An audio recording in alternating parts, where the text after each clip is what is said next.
창세기 18장 1절부터 15절까지 함께 보려고 하는데요. 우리 10절부터 15절까지 먼저 제가 읽어드리도록 하겠습니다. 창세기 18장 10절부터 15절입니다. 하나님 말씀을 들으십시오. 그가 이르시되, 즉 여호와 하나님이 이르시되, 내년 이맘때 내가 반드시 너에게로 돌아오리니 너의 아내 사라에게 아들이 있으리라 하시니 사라가 그 뒤 장막문에서 들었더라. 아브라함과 사라가 나이가 많아 늙었고 사라에게는 여성의 생리가 끊어졌느니라. 사라가 속으로 웃고 이르되, 내가 노쇠하였고 내 주인도 늙었으니 내게 무슨 즐거움이 있으리요.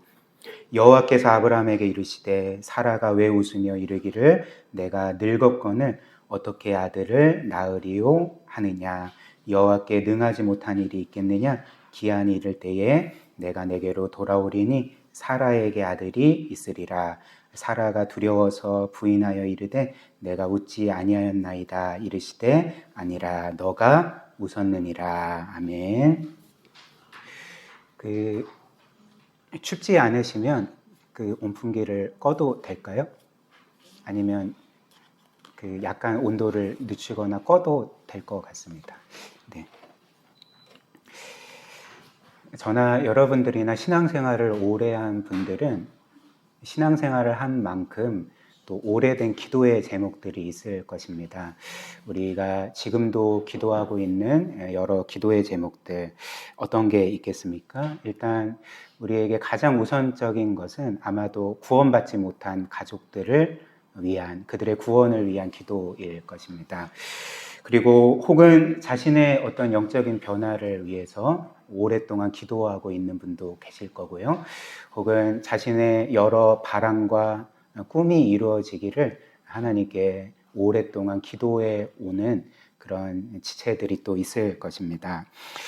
그리고 우리는 이 모든 것들이 사실 하나님께서 금하신 것이 아니고 성경에서 분명히 명하신 선한 것임에도 불구하고, 그래서 우리가 그것들을 오랫동안 기도했음에도 불구하고 하나님께서 여전히 응답해 주시지 않을 때, 예를 들면 말씀드린 것처럼 가족 구원이라든지 아니면 자신의 어떤 영적인 변화나 성장이라든지 이런 것들은 사실 하나님이 기뻐하시는 신이 명하신 기도의 제목 아닙니까? 근데 오랫동안 이런 것들을 기도했음에도 불구하고 우리가 여전히 응답받지 못할 때는 우리의 마음이 초조해지기도 하고 또 하나님을 원망하기도 하고 때로는 하나님께 또 분노를 터뜨리는 사람들도 있으리라 생각을 합니다. 그리고 이는 오늘 본문 말씀의 아브라함도 마찬가지였습니다. 하나님께서는 아브라함이 75세 때에 그가 갈대아 우르에 있을 때에 그를 먼저 찾아가시고 구원해 주시고 그에게 놀라운 구원과 복의 약속을 주셨습니다.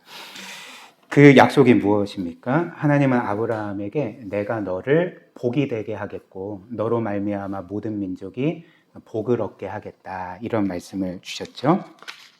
그리고 이는 실제로 아브라함의 먼 훗날 후손으로 오실 그 예수 그리스도의 구원을 통해 모든 나라와 민족 가운데 수많은 사람들이 구원을 얻고 복을 얻게 될 것이라는 약속이었습니다. 그래서 하나님께서는 이 약속에 이어서 이제 아브라함의 후손이 있어야 되지 않겠습니까? 그래서 내가 너에게 아들을 주고 너의 자손이 별들과 같이 많아지리라, 이런 약속을 주셨던 거죠. 그리고 아브라함은 하나님께 이런 약속을 받은 후에 그 약속에 대해서 어떻게 생각을 했겠습니까? 하나님께서 약속하셨으니까 조만간 이 약속이 이루어지겠지라고 생각을 했을 것입니다. 그러나 실제로는 1년이 지나고 또 3년이 지나고 5년이 지나고 10년이 지나도 하나님께서 분명히 약속하신 바가 이루어지지 않는 것을 경험을 했습니다.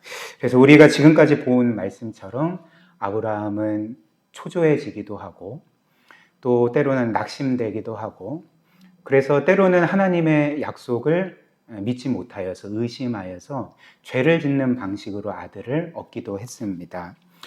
그러나 하나님은 계속 이렇게 그분의 약속을 때로는 못 믿고 의심하고 실패하고 그리고 때로는 죄로 인하여서 그렇게 영적인 나락에 떨어진 그 아브라함을 여전히 신실하게 대하셨던 거죠. 그래서 끊임없이 아브라함에게 찾아가셔서 그를 용서하시고 구원해 주실 뿐만 아니라 하나님께서 전해 주셨던 약속을 계속 확증시켜 주셨습니다. 아브라함아, 너는 나를 반드시 믿어야 된다. 내가 너에게 준 약속을 반드시 이룰 거다. 그렇기 때문에 너는 나를 신뢰해야 된다. 계속 이렇게 하나님은 그분의 신실하심을 아브라함에게 보여주시고 확증시켜 주신 거죠. 그리고 이런 과정에서 하나님께서 아브라함에게 원하시는 것은 희망이 없어 보여도, 그리고 그 어떤 것도 보이지 않는 상황 가운데서 인간적으로는 소망이 끊어진 것과 같은 그런 상황에서도 오직 하나님의 신실하심만 의지하고 끝까지 하나님께서 반드시 약속을 이루실 것을 신뢰하고 의지하는 그 믿음의 삶을 살기를 원하셨던 것입니다. 그리고 오늘 우리가 보는 이 창세기 18장에서는 이제 하나님께서 드디어 그 전에 주셨던 그 약속, 특별히 아들을 주시겠다는 약속이 언제 정확히 이루어질지 그 정확한 날짜를 알려주셨습니다. 그래서 저는 오늘 이 창세기 18장 말씀을 여러분들과 세 부분으로 살펴보기를 원하는데요. 첫 번째는 이제 우리 가운데 오신 하나님에 대해서 살펴볼 거고요. 두 번째는 이 하나님께서 우리에게 주신 약속을 반드시 지키시는 하나님이라는 것, 또 마지막 세 번째로는 우리에게 약속을 지키실 뿐만 아니라 우리의 연약함을 이해하시고 끝없이 받아주시는 하나님이라는 것 함께 살펴보겠습니다. 그래서 이 세 가지 주제, 첫 번째는 우리 가운데 오시는 하나님, 두 번째는 약속을 지키시는 하나님, 세 번째는 우리의 연약함을 헤아리시고 우리를 끝없이 받아주시는 하나님, 이렇게 세 부분으로 세 주제로 살펴보겠습니다.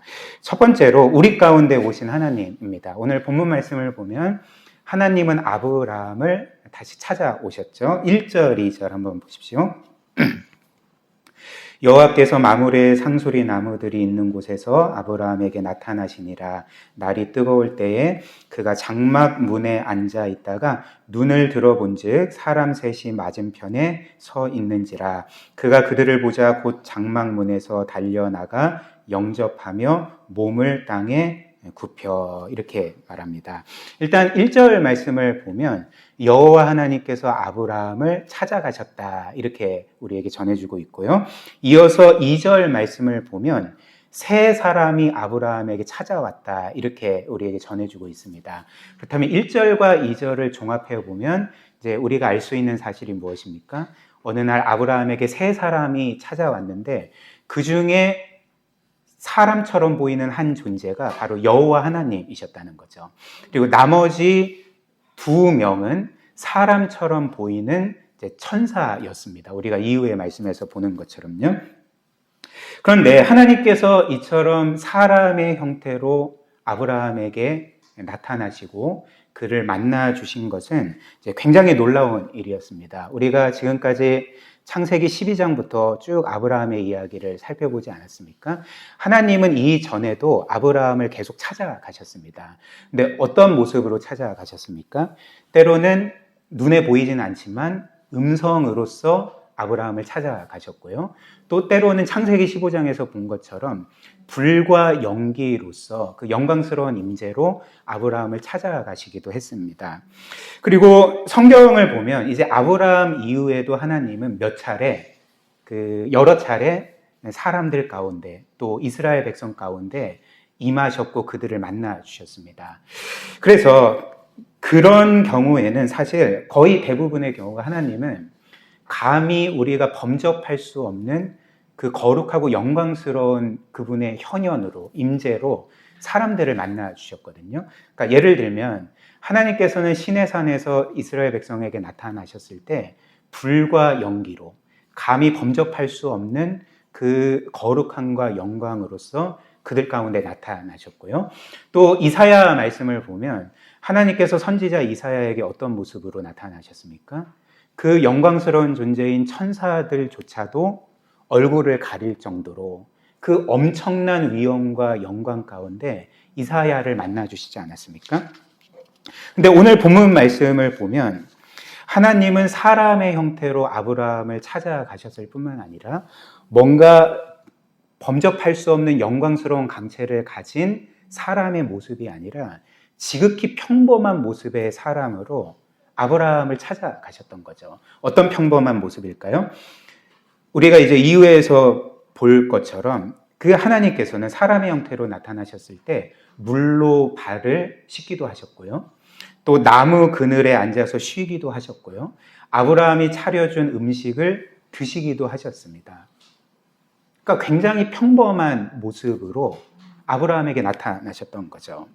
그리고 거의 대부분의 학자들은 이때 아브라함에게 나타나신 하나님은 삼위 하나님 중에 성자 예수 그리스도셨을 거다. 즉 2000년 전에 이 세상에 사람의 몸을 입고 이 세상에 오시기 전에 성육신 이전에 구약시대의 그분의 백성들에게 나타나신 예수 그리스도였을 거다. 그렇게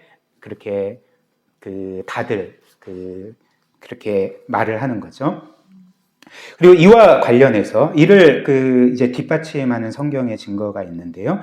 예수님께서도 실제로 이런 말씀을 하셨습니다. 요한복음 8장 56절을 보면 한번 보십시오. 너희 조상 아브라함은 나의 때, 즉 예수 그리스도의 때에 볼 것을 즐거워하다가 보고 기뻐하였느니라.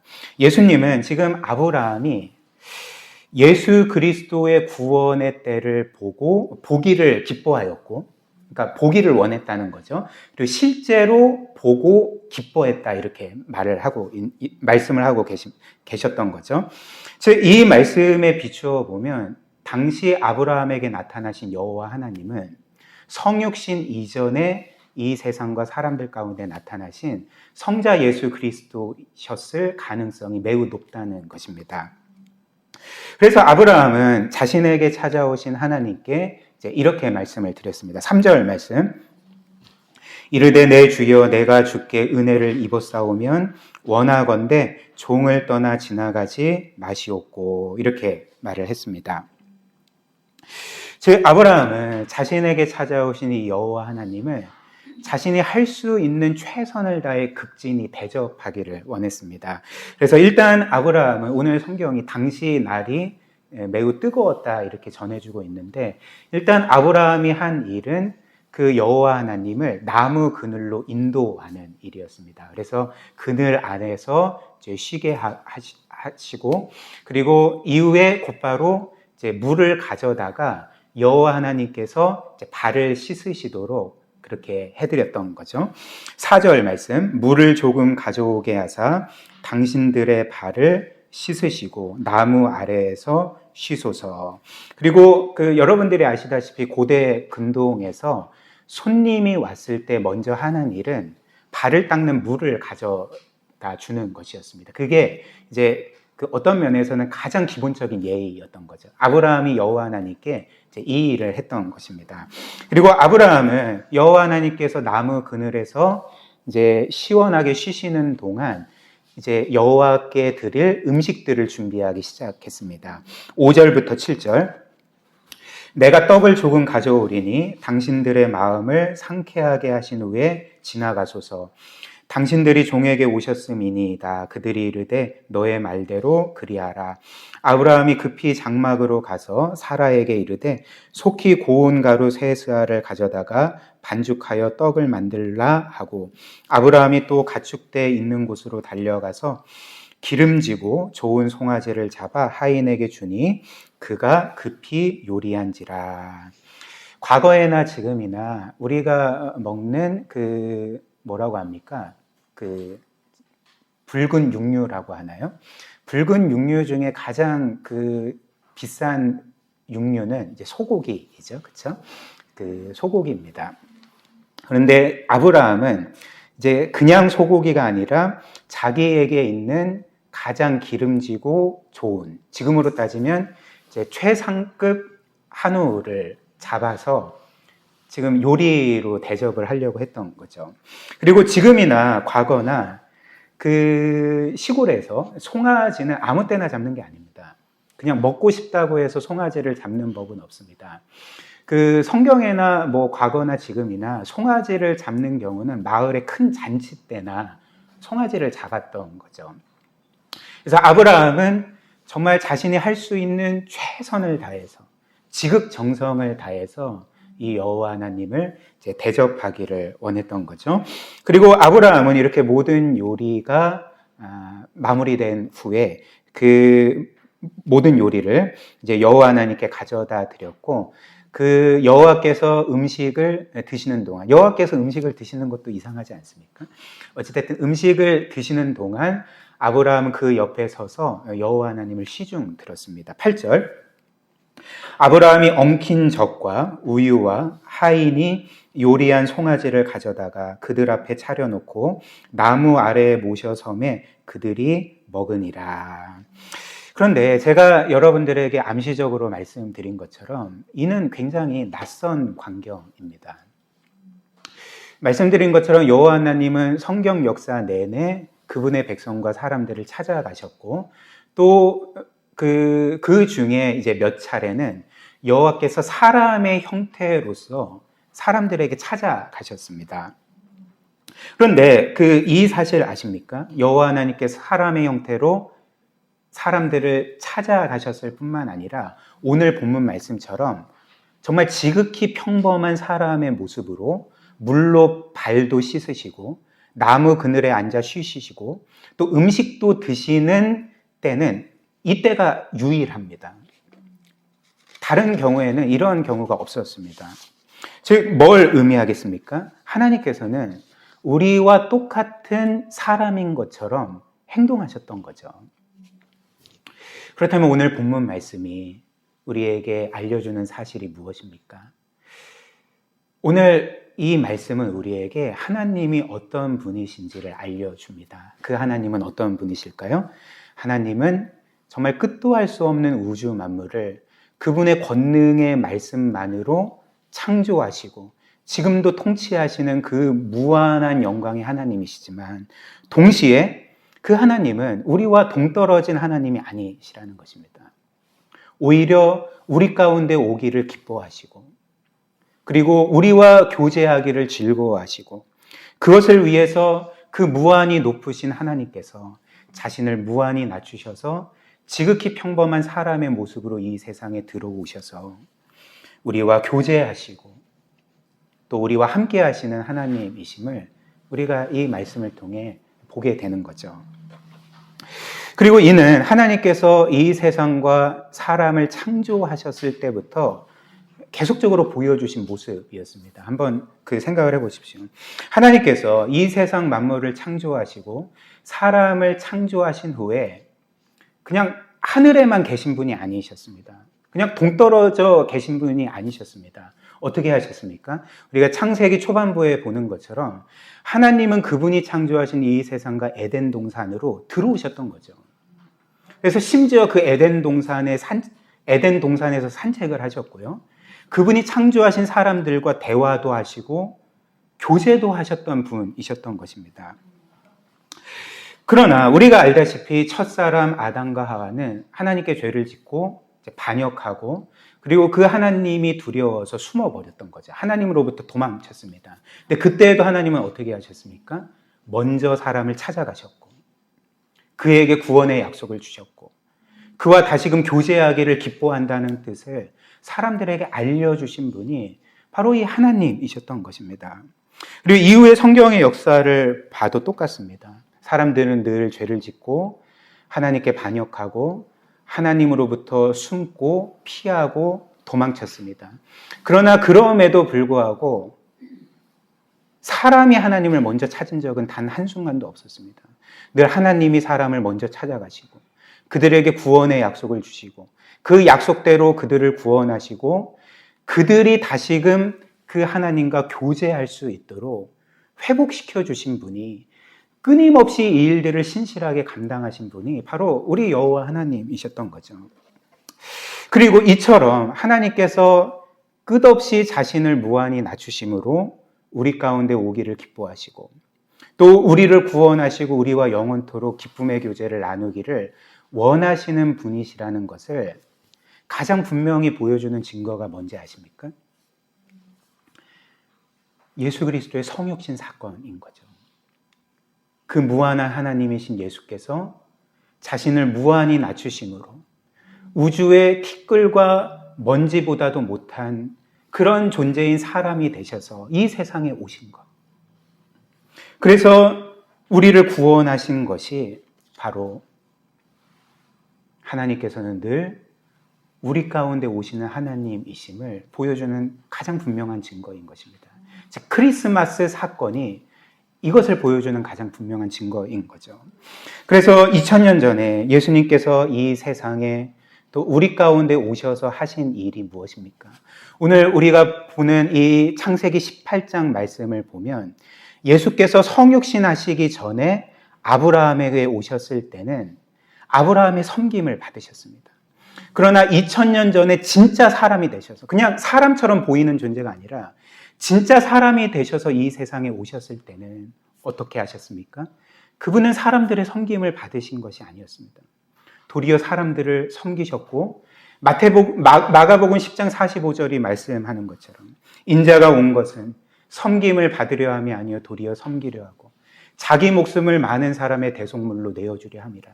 그분은 그분의 생명을 다하기까지 그분의 모든 피를 쏟으시기까지 종의 자리에서 우리를 섬기신 하나님이셨던 거죠. 또한 예수님께서 오늘 말씀처럼 진짜 사람이 아니라 그냥 사람처럼 보이는 형태로 아브라함에게 나타나셨을 때는 아브라함이 그분께 발을 씻을 물을 드렸습니다. 그리고 오늘 본문 말씀이 정확히 알려주진 않지만 아마도 아브라함이 그 물로 여호와 하나님의 발을 씻겨 드렸을 수도 있을 것입니다. 그러나 2000년 전에 정말 이 예수께서 진짜 사람이 되셔서 이 세상에 오셨을 때 그냥 눈에 보이는 사람 형태가 아니라 우리와 똑같은 사람으로 이 세상에 오셨을 때는 어떻게 하셨습니까? 그분이 사람들에게 발을 씻기심을 겪은 것이 아니라 도리어 더러운 제자들의 발을 친히 닦아주셨던 거죠. 또한 예수님께서 진짜 사람이 아니라 사람의 형태로 아브라함에게 오셨을 때는 아브라함이 차려준 음식을 드셨습니다. 그러나 2000년 전에 예수께서 진짜 사람이 되어 우리 가운데 오셨을 때는 어떻게 하셨을까요? 사람들이 차려준 음식을 드시는 것이 아니라 그분이 직접 오병이어의 기적으로 수많은 사람들을 먹이셨던 거죠. 그리고 그분의 그 공생의 삶 동안 예수님은 끊임없이 사람들과 식사를 하셨습니다. 식사교제를 하셨고 특별히 당시 죄인들로 정죄받던 사람들, 창녀나 세리나 이런 죄인들과만 늘 식사교제를 나누셨습니다. 그리고 고대 근동에서 누군가와 식사교제를 나눈다는 것은 그냥 식사교제를 나눈다는 의미가 아니라 너는 나와 형제다. 너는 나와 친구다. 이제 이런 의미가 포함되어 있었습니다. 과거에 우리도 마찬가지 아닙니까? 그러니까 겸상한다고 하죠. 누가 누구와 겸상을 합니까? 뭔가 지위가 맞는 사람, 그리고 뭔가 나와 어울리는 사람과만 겸상을 합니다. 그렇지 않고서는 겸상을 안 합니다. 예수께서 이 죄인들과 사람들이 정죄하던 사람들과 늘 식사교제를 하는 그 의미가 무엇이겠습니까? 예수께서 그들을 친구로 삼아주시고 형제로 부르시고 그들과 함께 교제하셨다는 것을 보여주는 거죠. 그래서 당시 사람들이 예수님께 붙여드린 별명이 무엇인지 아십니까? 이것은 그러니까 멸칭인데요. 그들은 예수님을 향해서 당신은 세리와 죄인들의 친구다 이렇게 멸칭을 붙여드렸습니다. 그러나 예수님께서는 아마도 속으로 그 별명을 기뻐하셨을 것입니다. 왜냐하면 예수님은 죄인들을 사랑하사 그들을 자신들의 친구로 삼으시는 우리의 구세주이시기 때문에 그런 거죠. 어떻게 무한히 거룩하시고 순결하신 그 영광의 하나님께서 죄인들과 친구로 그들과 함께 식사를 하고 그들을 친구로 맞이하실 수가 있겠습니까? 그들과 어떻게 기쁨의 교제를 나누실 수가 있겠습니까? 그리고 마지막으로 예수께서 사람의 형태로 아브라함에게 찾아가셨을 때는 그분은 아브라함의 안내를 받고 나무 그늘 안에서 시원하게 쉬고 계셨습니다. 그러나 예수님께서 2000년 전에 진짜 사람이 되어 이 세상에 오셨을 때는 어떻게 하셨는지 아십니까? 그분은 시원한 나무 그늘 안에서 쉬시지 않았습니다. 도리어 나무에 달리신 거죠. 우리를 위하여 십자가에 못 박히심으로써, 그 모든 고난을 끝까지 견디심으로써 우리를 구원하는 일을 행하시지 않았습니까? 그 목적이 무엇입니까?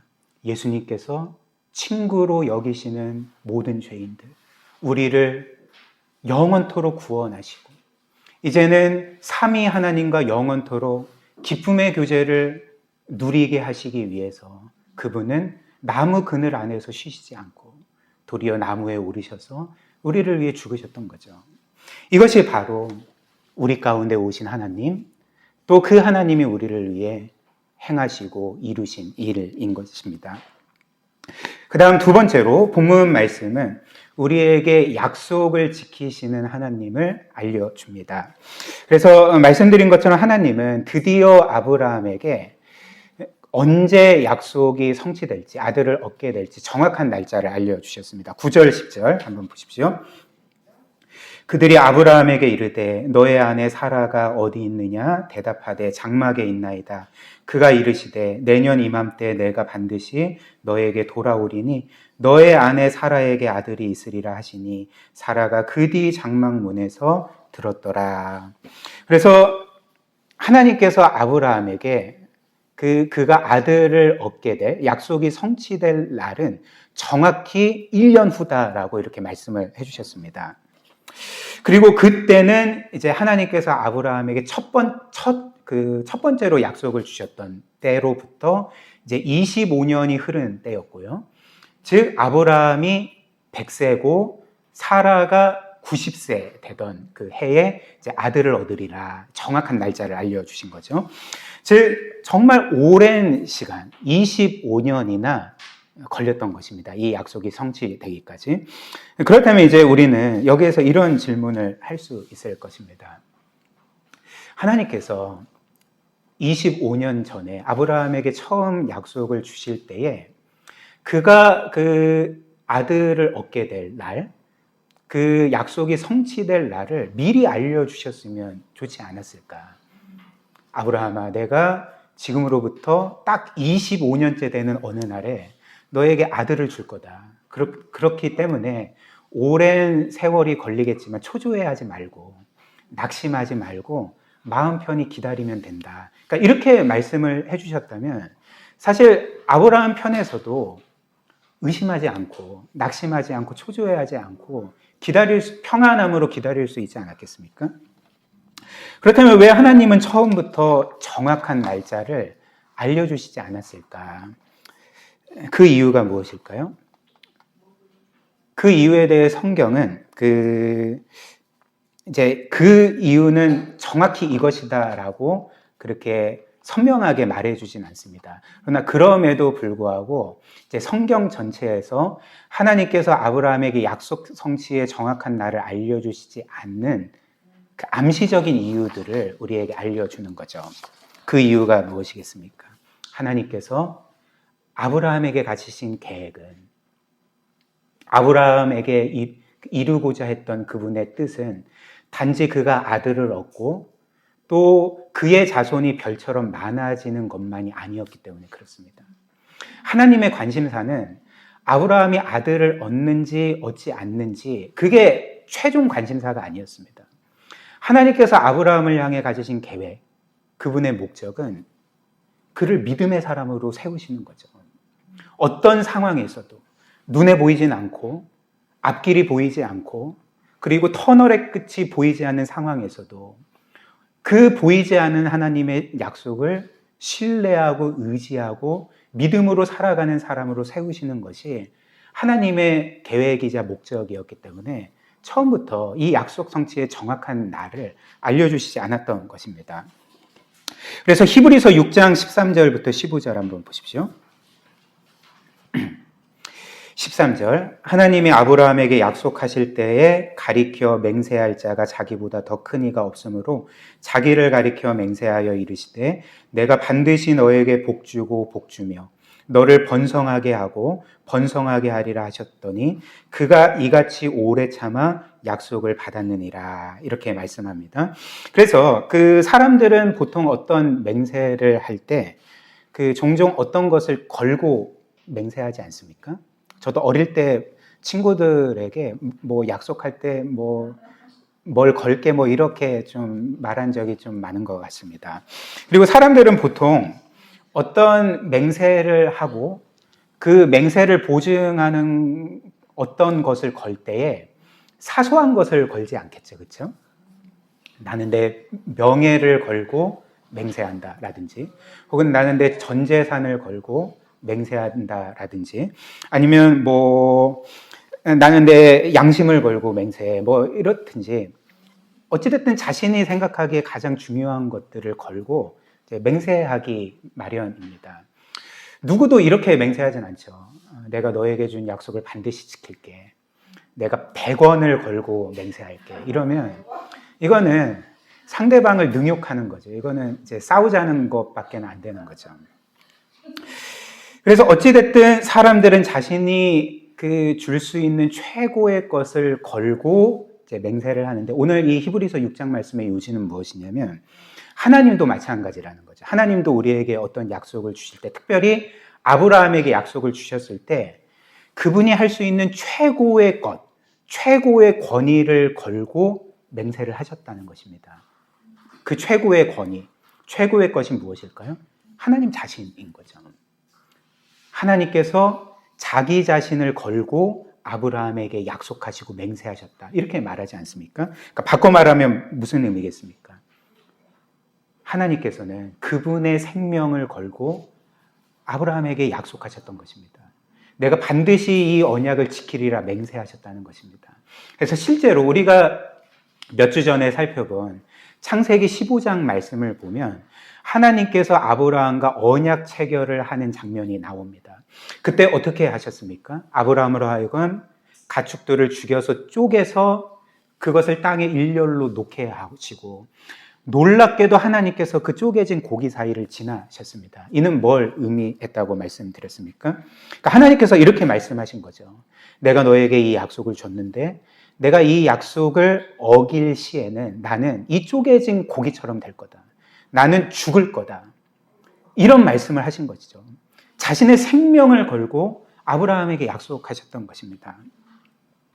그런데 우리가 본 것처럼 그 쪼개진 고기 사이를 지나간 것은 하나님만 지나가셨습니다. 원래 아브라함도 지나갔어야 됐지만 하나님만 지나가시고 아브라함은 지나가지 않았습니다. 뭘 의미했겠습니까? 하나님께서 이런 맹세를 하신 거죠. 만약 내가 약속을 지키지 않으면 나는 죽을 것이다. 그러나 만약 너가 약속을 지키지 않으면 그때에도 너가 죽는 것이 아니라 내가 죽을 것이다. 무슨 보증입니까? 너가 순종하든지 불순종하든지 너가 내 언약에 신실하든지 신실하지 않고 그 언약을 깨트리든지 상관없이 내가 너에게 준 언약은 반드시 이루어진다. 반드시 이루어진다라는 그 맹세를 주신 거죠. 그렇다면 이제 아브라함은 뭘 믿어야 했겠습니까? 하나님께서 이런 그 상황 가운데 아브라함에게 계속 요구하신 것은 무엇입니까? 말씀드렸듯이 이 아브라함은 눈에 보이지 않는다 할지라도 인간적으로 소망이 끊어진 것처럼 보인다 할지라도 긴 어둠의 터널의 끝이 보이지 않는 상황인다 할지라도 하나님은 그분의 생명을 걸고 나에게 약속하셨어요. 그렇기 때문에 나는 하나님의 신실하심을 믿고 기다려야 돼. 하나님께서 분명히 그 약속을 지키실 거야. 이런 믿음으로 매 순간 그 하나님을 신뢰하고 의지하여야 했다는 것입니다. 그리고 하나님께서는 이런 긴 과정을 통해 아브라함이 영적으로 훈련받고 성장하고 그의 믿음이 단단해져서 이후에 믿음의 조상으로 세워지기를 이제 원하셨던 거죠. 이것이 바로 하나님께서 아브라함에게 그가 아들을 얻게 될 정확한 날짜를 알려주시지 않은 이유였던 것입니다. 만약 하나님께서 처음부터 아브라함에게 아브라함아 25년 후다. 이때 내가 아들을 줄 거다라고 그 시점을 정확한 날짜를 알려주셨다면 아브라함은 어떻게 했겠습니까? 물론 하나님을 안 믿는 건 아니지만 아브라함은 사실 하나님의 신실함보다는 달력을 더 의지했을 것입니다. 그래서 그 당시에 뭐 달력이 있지도 않지만 보통 이제 청년들이 군대에 가면 달력만 보거든요. 그래서 달력에 있는 하루하루를 X표 치면서 그래 이제 1년 남았어 혹은 뭐 6개월 남았어 한 달 남았어 뭐 이런 식으로 표시하지 않습니까? 그러니까 아브라함이 하나님보다는 달력을 의지하면서 날짜 하나하나를 지어가면서 그렇게 살지 않았겠습니까? 그러니까 그만큼 아브라함은 하나님을 덜 의지했을 것입니다. 예를 한번 들어봅시다. 여기에도 이제 청년들, 참 최근에 청년들을 많이 보내주셔서 너무 감사한데요. 그 하나님을 믿는 청년들이 늘 기도하는 제목 중에 가장 중요한 기도 제목이 뭔지 아십니까? 저도 청년회 때 늘 이것을 위해서 기도했습니다. 뭔지 아십니까? 배우자를 위한 기도겠죠, 그렇죠? 배우자와 결혼을 위한 기도를 늘 드립니다. 그리고 그 청년이 구원받은 하나님의 자녀라면 하나님은 지금도, 아니 창세 전부터 그 청년을 위한 가장 적합한 배우자를 예비해 두셨습니다. 그러니까 시간 문제인 거죠. 그런데 그 하나님께서 만약에 예를 들면 그 미선이가 배우자와 결혼을 위해서 늘 기도한다고 해봅시오. 근데 하나님께서 어느 날 미선이에게 환상 가운데 나타났어. 미선아, 내가 몇 년, 몇 월, 며칠, 그리고 어디에 사는 누구를 너의 배우자로 줄게. 그러니까 초조해하지 마. 그냥 평안히 기다려. 이렇게 말씀을 하셨다고 해봅시다. 그렇다면 이후에 미선이는 어떻게 하겠습니까? 그 전처럼 하나님 간절히 바랍니다. 배우자, 결혼 이렇게 계속 기도하겠습니까? 그렇지 않죠. 그만큼 이제 그때부터 그는 간절히 하나님을 찾지 않을 것입니다. 보이지 않는 상황 가운데 하나님의 신실하심을 신뢰하고 의지하고 믿음으로 살아갈 필요를 느끼지 못할 것입니다. 그리고 그만큼 그가 매 순간 하나님을 신뢰하는 믿음의 사람으로 성장할 수 없지 않겠습니까? 그래서 하나님은 아브라함의 믿음과 영적 성장을 위해서 또 우리 모두의 믿음과 영적 성장을 위해서 때로는 앞이 보이지 않는 상황 가운데 우리를 두실 때도 있고 오랫동안 선한 기도의 제목이라 할지라도 응답하시지 않고 기다리게 하실 때가 있다는 것입니다. 로마서 4장 18절, 21절 한번 보십시오. 그래서 이렇게 말하는 거죠. 아브라함이 바랄 수 없는 중에 바라고 믿었으니 바랄 수 없는 중에라는 건 뭡니까? 날짜가 정해지지 않고 인간적으로는 소망이 끊어진 가운데서 바라고 믿었다 이렇게 말을 하는 거죠. 21절 약속하신 그것을 또한 능히 이루실 줄을 확신하였으니 이렇게 말을 하는 것입니다. 특별히 오늘 말씀처럼 하나님께서 아브라함과 사라에게 이 아들을 주신 시점은 특별히 사라에게 있어서는 생리가 끊어진 시점이었습니다. 즉 물리적으로 생물학적으로 결코 아들을 가질 수 없는 불가능한 상황 가운데 그때야 비로소 아들을 주셨던 거죠. 11절 말씀 아브라함과 사라는 나이가 많아 늙었고 사라에게는 여성의 생리가 끊어졌느니라. 그렇다면 왜 하나님께서는 이 아브라함과 사라에게 그들이 물리적으로 생물학적으로 이제는 아기를 가질 수 없고 이제 후손을 보는 것이 불가능한 시점까지 기다리시다가 비로소 그때 아기를 주셨을까? 뭐 때문이겠습니까? 그러니까 하나님께서 그분 자신이 무한한 능력을 가지신 전능하신 하나님이신 것을 보여주시고 인간적으로는 아무 소망이 없고 불가능한 상황에서도 그분이 약속하신 것을 능히 이루실 수 있는 하나님이심을 그들에게 가르쳐 주시기 위해서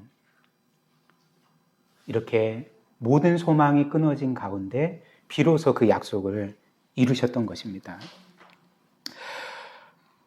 그래서 그 하나님은 여전히 의심하는 사라에게 이렇게 말씀하셨습니다. 12절부터 14절 한번 보십시오.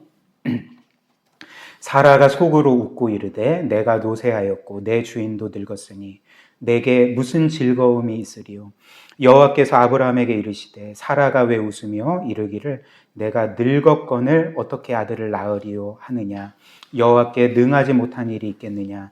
기한이 이를 때에 내가 내게로 돌아오리니 사라에게 아들이 있으리라.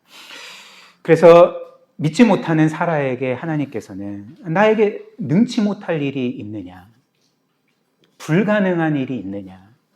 나는 전능한 하나님이다. 너는 불가능한 상황 가운데서도 그 상황을 보지 않고 나의 능력을 보고 신실함을 봐야 된다. 이렇게 말씀을 하셨고요. 특별히 14절 말씀에서 하나님은 이렇게 말씀하십니다. 그러니까 여호와께 능하지 못한 일이 있겠느냐라고 말씀하시고 이어서 기한이 이를 때에 너에게 아들이 있으리라 이렇게 말씀을 하셨습니다. 여호와께서 말씀하신 기한이 이를 때에라는 말은 이제 뭘 보여주겠습니까? 하나님께서 이미 아브라함에게 약속을 주시기 전에도 아마 창세 전부터 기한을 정해 놓으셨다는 거죠. 언제 아들을 주실지, 언제 약속을 성취해 주실지, 언제 아브라함을 복이 되게 하고 모든 민족이 그로 하여금 복을 얻게 하실지 기한과 또 계획과 스케줄을 이미 정해 놓으셨고 하나님은 그분의 계획과 스케줄대로 지금까지 행해 오셨다는 것을 보여주는 것입니다.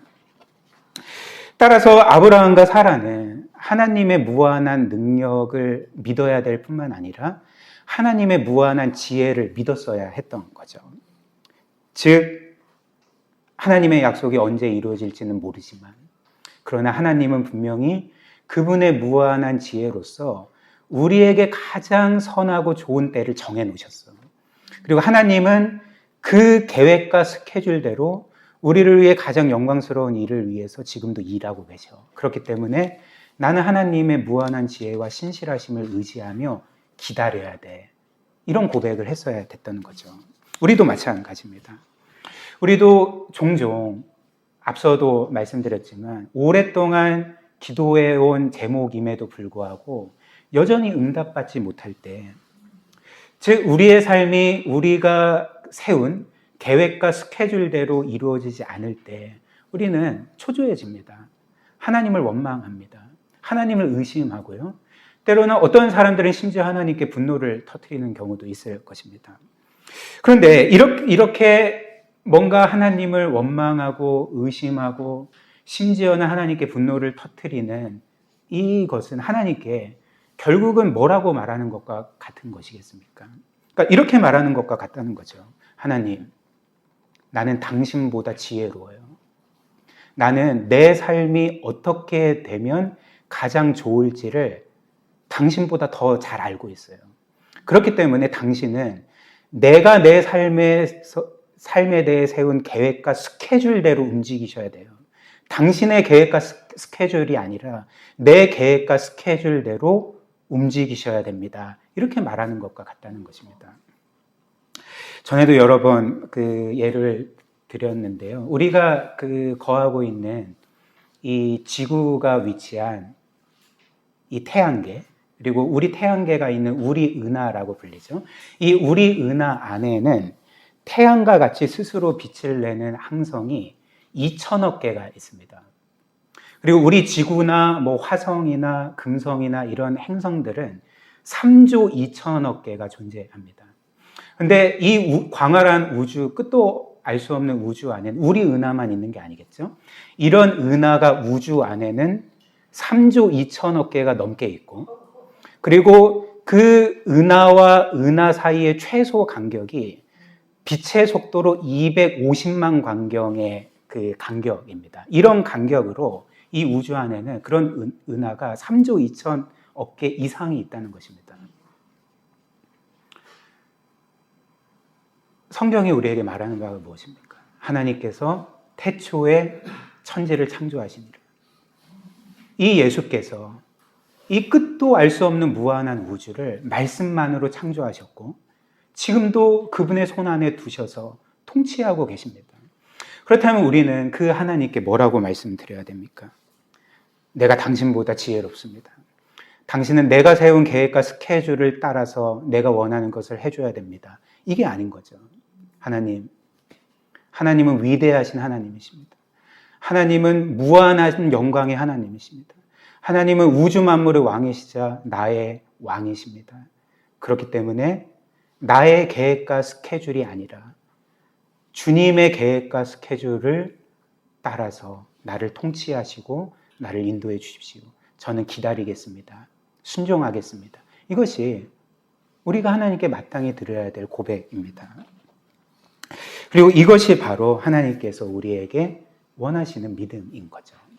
마지막 세 번째로 오늘 말씀은 우리 가운데 오신 하나님, 또 약속을 지키시는 하나님뿐만 아니라 우리의 연약함을 헤아리시고 끝없이 받아주시는 하나님을 또 알려줍니다.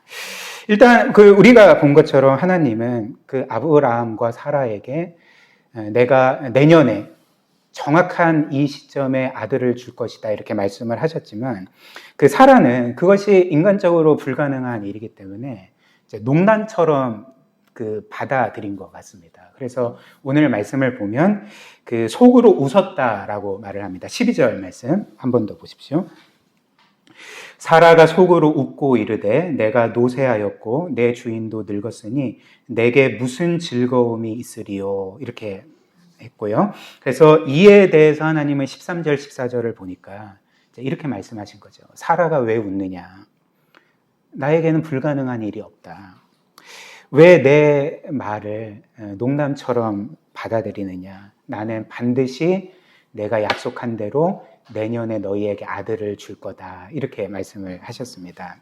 그리고 그때 사라는 이제 자신의 거짓말을 하나님께서 알고 계신다는 사실을 깨닫고 난 후에 이제 두려움에 빠진 거죠. 그래서 어떻게 했을까요? 나 거짓말 안 했는데요. 이렇게 말을 합니다. 웃지 않았는데요. 이렇게 거짓말을 합니다. 15절 상반절. 사라가 두려워서 부인하여 이르되 내가 웃지 아니하였나이다. 굉장히 담대하죠. 하나님 앞에서 이제 자신의 그 웃은 것을 거짓말합니다. 부인합니다. 그렇다면 이때 사라로 하여금 순간적으로 자신이 웃은 것을 부인한 것, 나는 그리고 웃지 않았습니다라고 거짓말하게 한 것은 이제 뭐 때문이었겠습니까? 오늘 본문 말씀처럼 이제 두려움 때문이었는데 이제 그 두려움은 어떤 두려움이었겠습니까? 이제 이런 것이었겠죠. 혹시나 하나님께서 나를 벌하시진 않을까? 혹은 하나님께서 지금 나에게 드디어 아들을 주신다고 했는데 내가 순간 의심하고 웃은 것 때문에 하나님께서 이 약속을 거두어 들이시는 거 아니야? 라는 그 순간적인 두려움 때문에 자신이 웃은 것을 부인했습니다. 그렇다면 하나님은 그분의 말씀을 여전히 의심하고 나는 웃지 않았습니다. 거짓말한 사라를 이제 어떻게 대하셨을까요? 사라야, 아직까지도 못 믿니? 그리고 너가 분명히 웃었는데 심지어 나한테 거짓말을 하니 나는 도저히 이제까지는 너를 견뎌왔지만 이제 너를 버려야 되겠다. 이렇게 하셨습니까? 하나님께서는 다만 사라에게 이렇게 말씀하신 거죠. 15절 하반절 보면 이르시되 아니라 너가 웃었느니라. 하나님은 사라에게 어떤 면에서는 그냥 가볍게 무슨 말을 하는 거야. 내가 다 봤어. 너 거짓말했잖아. 뭘 이렇게 숨기려고 해. 라고 그냥 가볍게 넘어가셨던 것입니다. 그리고 하나님은 정확히 1년 후에 그들에게 아들을 주셨던 거죠. 그렇다면 이제 마지막으로 하나님은 왜 그분의 약속을 여전히 믿지 못하고 의심하고 웃고 웃은 것을 들켰는데도 거짓말한 사라에게 그 약속대로 아들을 주셨겠습니까? 그 이유는 하나님께서 그분의 약속을 이루시는 이유가 사라가 정직하기 때문이 아닙니다. 사라가 거짓말을 안 하기 때문에 그 약속을 이루시는 것이 아니기 때문에 그렇습니다. 사라가 죄를 짓지 않고 또 하나님의 말씀을 끝까지 신실하게 믿었기 때문에 약속을 성취하시는 것이 아니기 때문에 그런 거죠. 여기에서 알 수 있는 사실은 무엇입니까? 하나님은 그 사라의 웃음과 그가 그 웃은 것을 부정한 그 거짓말을 다 아셨지만 또 그것뿐만 아니라 사실 사라의 모든 것, 모든 죄와 불신앙과 불순종을 다 아셨지만 우리가 본 것처럼 하나님은 신실하게 오직 그분의 사랑과 은혜로만 약속을 지켜오셨던 거죠. 사랑하는 여러분, 우리도 마찬가지입니다. 성경에 따르면 하나님은 영원 전부터 우리의 모든 것을 아셨습니다. 우리가 어떤 삶을 사는지, 어떤 행동을 하는지, 우리의 생각과 마음에는 뭐가 있을지 과거에도 아셨고 지금도 알고 계시고 또 앞으로도 다 알고 계십니다. 그러나 그럼에도 불구하고 하나님은 단 한순간도 우리를 향해 이루시는 구원을 중단하신 적이 없습니다. 그분의 사랑을 중단하신 적이 없습니다. 베푸시는 은혜를 거두어 드리신 적이 없습니다. 왜냐하면 우리의 이런 모든 죄, 그 하나님이 알고 계시는 모든 죄와 불순종과 불신앙이 그분의 사랑과 은혜를 결코 막을 수가 없기 때문에 그런 거죠. 예수 그리스도의 십자가를 한번 생각해 보십시오. 예수님은 2000년 전에 이 세상에 우리와 똑같은 사람으로 오셨지만, 진짜 사람이 되어 이 세상에 오셨지만 여전히 동시에 그분은 무한한 하나님이셨습니다. 그것이 무엇을 의미하는지 아십니까? 예수 그리스도는 이 세상에 사시면서도 사람들과 교제하시면서도 특별히 십자가를 지시기 위해서 골고다 언덕을 오르시는 그 순간에서도 우리의 죄를 다 알고 계셨습니다. 우리의 불순종을 다 알고 계셨습니다. 그리고 우리가 예수 그리스도를 믿고 구원받은 이후에도 어떤 죄를 질지, 특별히 우리가 죄를 짓고 그분께 반역함으로써 그분의 그 보혈을 배신할지를 주님은 다 알고 계심에도 불구하고 그 골고다 언덕을 오르셨습니다. 만약 주님께서 이렇게 하셨다면 어떻게 되겠습니까? 내가 이들의 죄를 다 알고 있고 내가 이들을 구원한 이후에도 이들이 끊임없이 나를 배신할 것을 알고 있기 때문에 나는 내 피를 이런 죄인들을 위해 흘릴 수 없어. 나는 나의 생명을 이런 죄인들을 위해 줄 수 없어. 나는 여기서 멈출 거야. 이렇게 하셨다면 어떻게 되겠습니까? 그러나 주께서는 멈추시지 않았습니다. 우리의 모든 죄를 알고 계시고 구원받은 이후에도 그분을 끊임없이 배신할 것을 알고 계셨음에도 불구하고 그분은 골고다 언덕을 오르셨고 십자가에 못 박히셨고 숨이 끊어지는 그 순간까지도 그 무지막지한 고통과 죽음을 끝까지 견디심으로써 우리를 구원하셨습니다. 어떤 의미일까요? 우리는 사라처럼 우리의 죄를 숨길 필요가 없다는 것입니다. 우리는 우리에 대해서 거짓말할 이유가 없다는 것입니다. 우리는 뭔가 우리가 하나님과 사람들 앞에 괜찮은 사람들인 것처럼 가장할 필요가 없다는 것입니다. 우리의 모든 것을 알고 계심에도 불구하고 우리를 여전히 무한히 사랑하시는 하나님이 우리의 아버지시자 구세주시라면 우리는 도리어 우리의 죄를 그분께 진실하게 고백할 수 있고 용서의 은혜를 구할 수 있고 다시금 우리를 부르시는 그분께로 돌아갈 수가 있는 것입니다. 그리고 그 용서의 은혜 안에서 참된 평안을 누릴 수가 있는 거죠.